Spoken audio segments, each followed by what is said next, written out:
This video and every video on this channel is made possible by your support on patreon.com/616entertainment. I couldn't do this without you, and your contributions keep this channel alive. You can also grab an official shirt over on prowrestlingtees.com/616entertainment.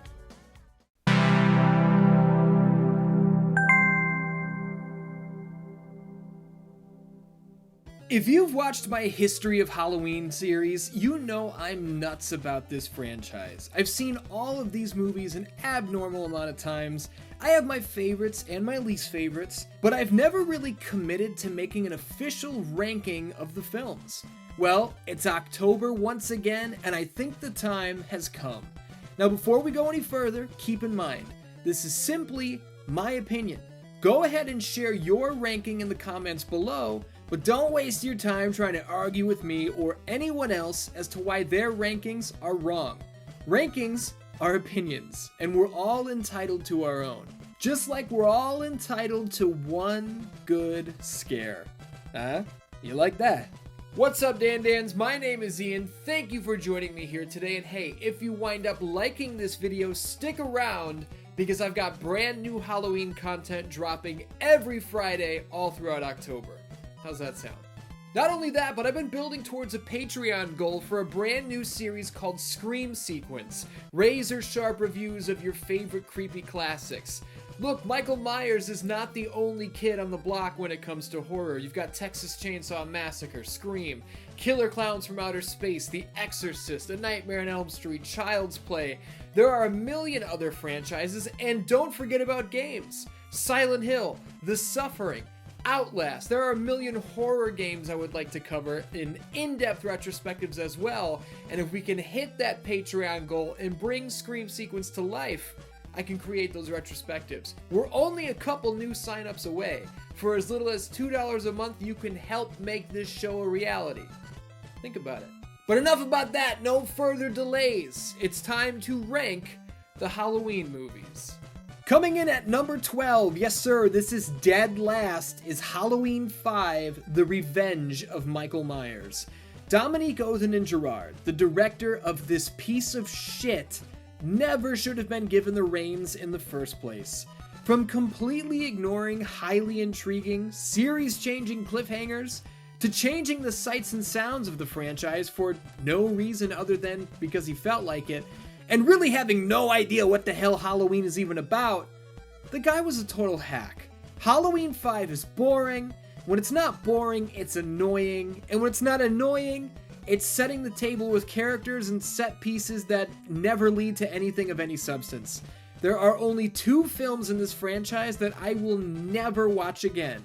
Halloween 5 and, well, what the hell, since we're here, I'll also never watch my number 11 again, that being Rob Zombie's Halloween 2. This movie just sucks, man.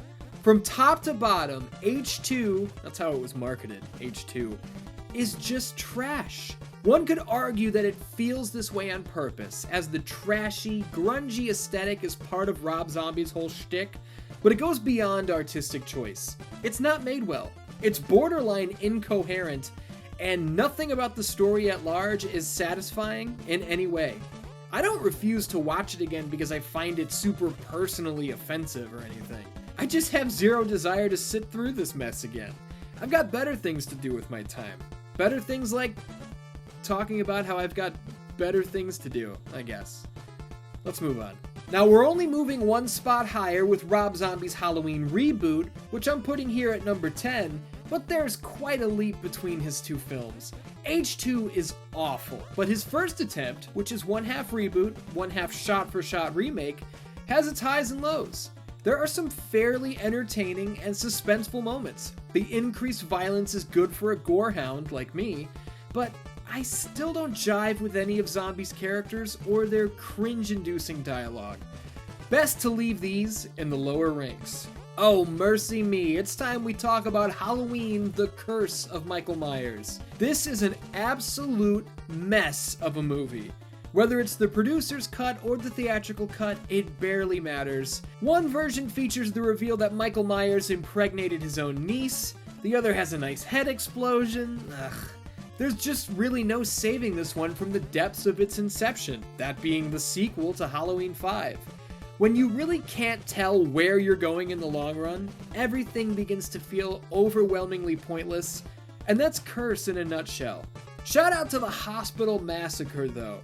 That's at least entertaining in this sea of stupidity.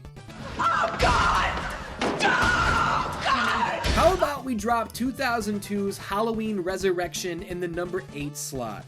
There are certain things that are dog shit about Resurrection, like the completely empty, worthless cast of hollow and forgettable characters, none of which are returning faces from the previous films. Don't even talk to me about Laurie Strode. The only memorable person from the entire group is Busta Rhymes as Freddy, the co-owner and creator of Dangertainment.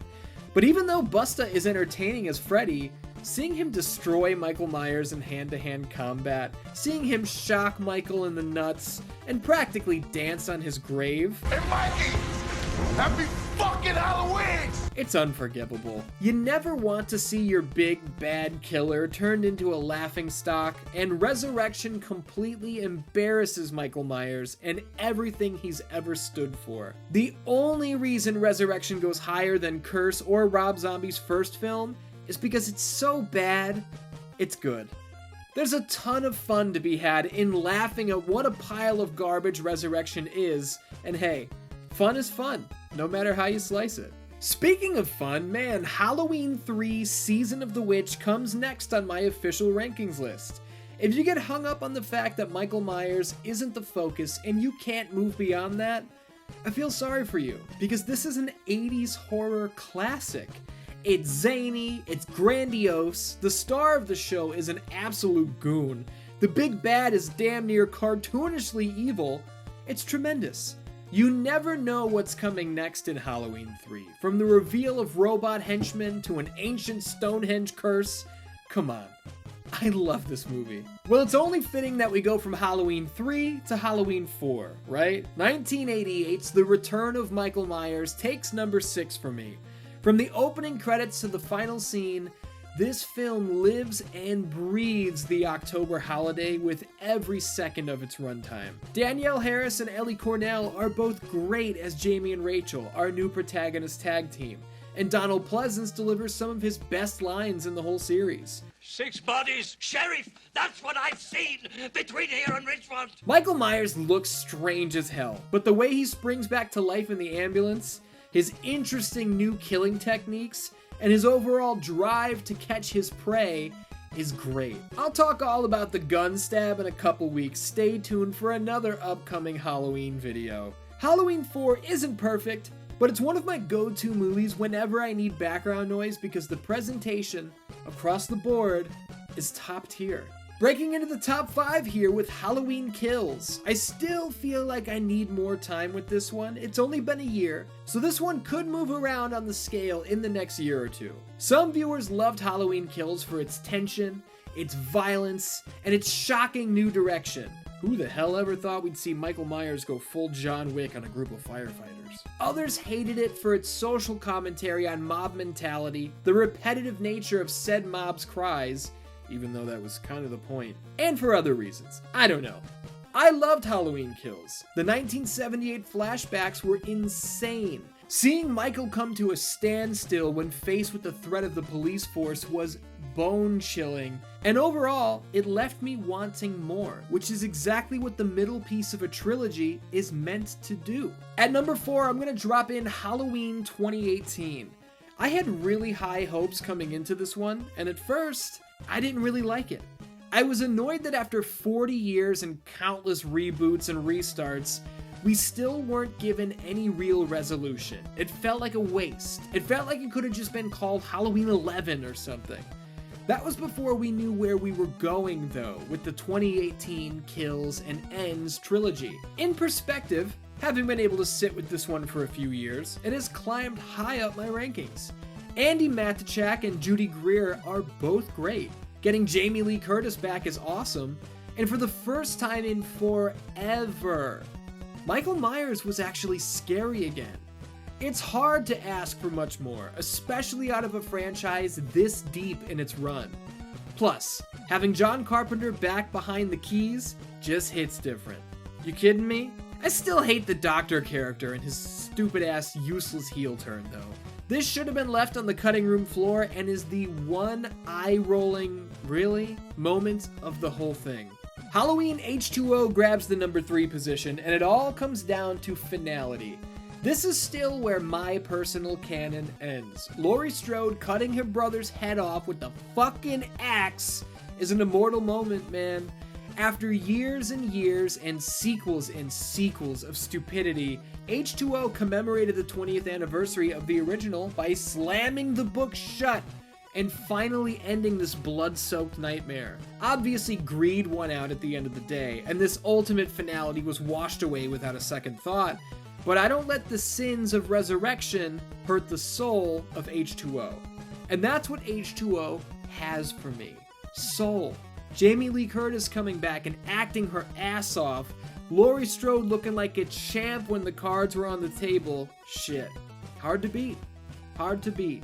Here's where John Carpenter and I disagree the most, I'd imagine, as he hates Halloween 2, going so far as to call it an abomination. Well, this abomination snagged the runner-up spot, my number 2, and I don't care.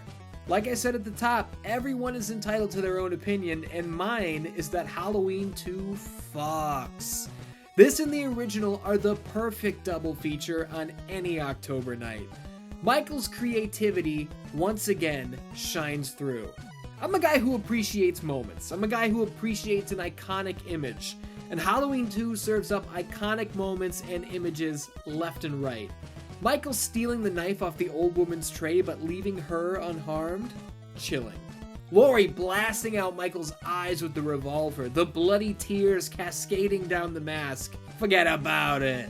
For me, Halloween 2 will always be a worthy successor to The King. And speaking of The King, here we are at number 1 with the 1978 original. Halloween is the film that started it all, and while there are entries in the franchise that are more entertaining on a scene-by-scene basis, I think it's important to factor in that we wouldn't have any of those other films without this one coming first. The image of the escaped mental patients wandering in the rain is forever burned in my brain. The immortal score playing in the background during the heart-pounding chase, the cliffhanger ending of Michael's body being gone just moments after taking 7 shots to the chest and falling off a balcony. Come on, man. It was all supposed to end right here. And if John Carpenter and Deborah Hill had their way, it would've. But selfishly, I'm glad it didn't. Halloween is the king of October. They're not all great. Hell, they're not all even good. Some of them are downright fucking terrible. But that's Halloween. It's been over 40 years of scares, cliffhangers, and murders, and we're all still here. Now, Halloween Ends is missing from this list, and that's because the movie's not out yet. Halloween Ends is right around the corner, and I hope, just like I think all of you hope, that it actually does end. Let these characters rest, let the franchise go away for a while, and I know it's not going to be the end. There will be some new Halloween movie somewhere down the line, but for God's sake, let it rest. Thanks for joining me here today. You may or may not agree with my rankings, and at the end of the day, it doesn't really matter at all. These are just my opinions, and I want to know all about your opinions in the comments below. You want to leave a full rankings, number 12 through number 1? Let me know what you think. I'd love to compare and contrast. It's always fun to do that. Next week, we take a look at something brand new, and that is Halloween's history in video games. I'm looking forward to it. I hope you're looking forward to it. And hey, until next time, I love ya, and I will see you soon.